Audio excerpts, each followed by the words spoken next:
नमस्कार दोस्तों, मैं नीलम विश्वकर्मा आप सभी का अपने YouTube चैनल में बहुत बहुत स्वागत करती हूँ। तो चलिए हम श्रीमद् भगवद गीता के ज्ञान को ग्रहण करते हैं। आप सभी भी मेरे साथ अध्याय 2 श्लोक 15 के तात्पर्य को समझते हैं। इस श्लोक में भगवान श्री कृष्ण अर्जुन जी से कहते हैं, हे पुरुष श्रेष्ठ अर्जुन, जो पुरुष सुख तथा दुख में विचलित नहीं होता और इन दोनों में समभाव रहता है, वह निश्चित रूप से मुक्ति के योग है।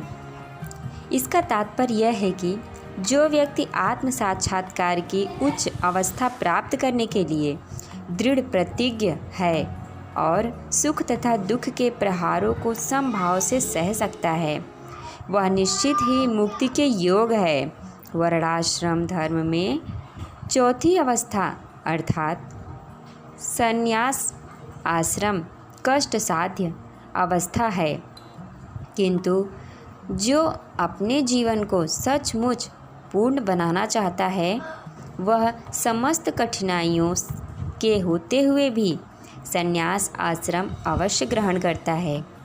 ये कठिनाइयाँ पारिवारिक संबंध विच्छेदन करने तथा पत्नी और संतान से संबंध तोड़ने के कारण उत्पन्न होती हैं, किंतु यदि कोई इन कठिनाइयों को सह लेता है तो वह उसके आत्म साक्षात्कार का पथ निष्कष्ट हो जाता है। अतः अर्जुन को क्षत्रिय धर्म निर्वाह में दृढ़ रहने के लिए कहा जा रहा है।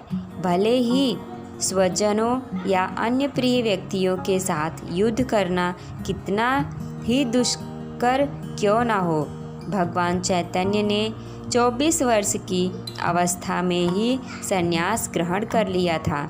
यद्यपि उन पर आश्रित उनकी तरुण पत्नी तथा वृद्धा माँ की देखभाल करने वाला अन्य कोई न था, तो भी उच्चादर्शन के लिए उन्होंने संन्यास ग्रहण किया और अपने कर्तव्य पालन में स्थिर बने रहे। भव बंधन से मुक्त पाने का यही एकमात्र उपाय है। तो यह श्लोक की व्याख्या थी। इसी श्लोक के साथ मैं आपसे विदा लेती हूँ। मैं मिलती हूँ आपसे अगली वीडियो में और अगले श्लोक के तात्पर्य के साथ। तब तक के लिए जय श्री कृष्ण।